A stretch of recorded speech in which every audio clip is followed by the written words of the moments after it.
Hello friends, welcome to Bharati's kitchen. ఈ రోజు వీడియోలో చాలా టేస్టీగా ఉండే మిల్క్ పాప్సికల్స్ ని ఎలా ప్రిపేర్ చేసుకోవాలో చూపించబోతున్నాను.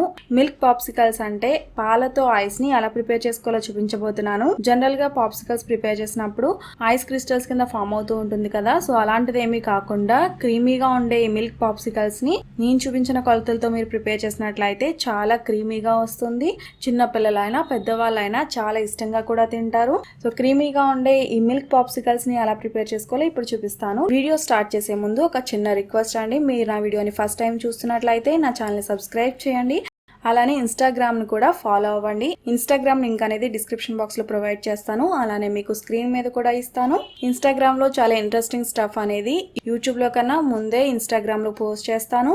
సో మీకు ఇంట్రెస్ట్ కనుక ఉంటే తప్పకుండా ఇన్స్టాగ్రామ్ ఐడిని కూడా ఫాలో అవ్వండి. సో క్రీమీగా ఉండే ఈ మిల్క్ పాప్సికల్స్ ని ఎలా ప్రిపేర్ చేసుకోవాలో ఇప్పుడు చూపిస్తాను. లేట్ చేయకుండా రెసిపీని స్టార్ట్ చేసేద్దాము. ఫస్ట్ ఒక కడాయిలో 1 లీటర్ వరకు పాలను వేసుకోవాలి. సో పాలు మరుగుతూ ఉండగా ఇలా మిక్స్ చేస్తూ ఉండాలి. మనం తీసుకున్న 1 లీటర్ పాలు కనీసం 750 ml అయ్యేంత వరకు కూడా లో టు మీడియం ఫ్లేమ్ లో ఇలా కలుపుకుంటూ కుక్ చేసుకోవాల్సి ఉంటుంది. ఈ పాలు మరిగేలోపు నెక్స్ట్ ఒక బౌల్లో 5 టేబుల్ స్పూన్స్ వరకు మిల్క్ పౌడర్ ని వేసుకోవాలి. నెక్స్ట్ ఇందులోనే 2 టేబుల్ స్పూన్స్ వరకు కార్న్ ఫ్లోర్ ని కూడా వేసుకుని హాఫ్ కప్ వరకు పాలని కూడా వేసుకుని బాగా మిక్స్ చేసుకోవాలి.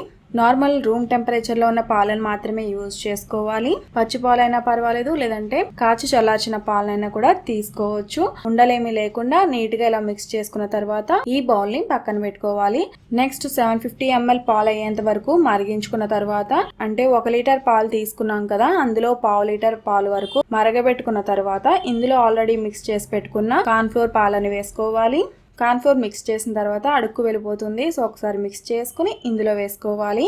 సో కార్న్ ఫ్లోర్ వాటర్ వేసిన తర్వాత నెక్స్ట్ ఇందులోనే పావు కప్పు వరకు పంచదారని కూడా వేసుకోవాలి. పంచదార మీ స్వీట్ తగ్గట్టు అడ్జస్ట్ చేసుకోవాలి. ఇక్కడ నార్మల్ గా స్వీట్ తినే వాళ్ళకి ఈ స్వీట్ సరిపోతుంది. స్వీట్ ఇంతకన్నా ఎక్కువ తినేవారైతే ఇంకొక 2 to 3 టేబుల్ స్పూన్స్ వరకు షుగర్ ని యాడ్ చేసుకోవచ్చు. పంచదార బాగా కరిగి ఈ పాలు కొంచెం థిక్గా అయ్యేంత వరకు ఇలా మిక్స్ చేసుకుంటూనే ఉండాలి.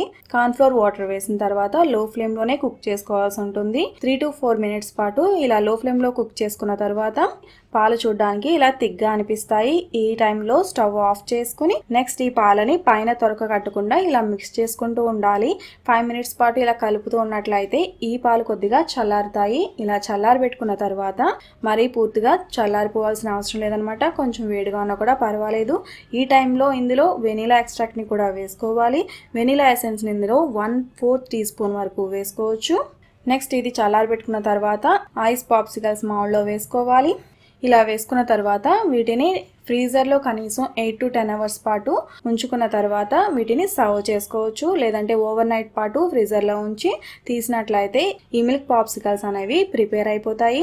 నెక్స్ట్ 8 అవర్స్ తర్వాత లేదంటే ఒక నైట్ తర్వాత వీటిని తీసి రూమ్ టెంపరేచర్లో ఉన్న వాటర్లో వేసినట్లయితే ఇవి ఈజీగా డిమోల్డ్ అవుతాయి.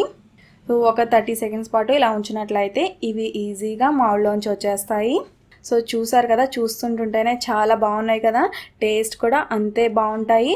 ఎటువంటి ఐస్ క్రిస్టల్స్ ఫామ్ అవ్వకుండా చాలా క్రీమీగా ఈ మిల్క్ పాప్సికల్స్ని అన్ని ఇంట్లో ఉన్న ఇంగ్రీడియంట్స్తోనే చాలా ఈజీగా ప్రిపేర్ చేసుకోవచ్చు. సో ఈ రెసిపీ మీకు నచ్చితే తప్పకుండా లైక్ చేయండి. రెసిపీ ఎవరికైనా హెల్ప్ అవుతుంది అనుకుంటే ఈ రెసిపీని తప్పకుండా మీ ఫ్రెండ్స్ అండ్ ఫ్యామిలీస్కి షేర్ చేయండి. మరిన్ని మంచి రెసిపీస్ కోసం నా ఛానల్ని సబ్స్క్రైబ్ చేయండి. అలాగే తర్వాత వచ్చే బెల్ ఐకాన్ కూడా క్లిక్ చేయండి. Thanks for watching.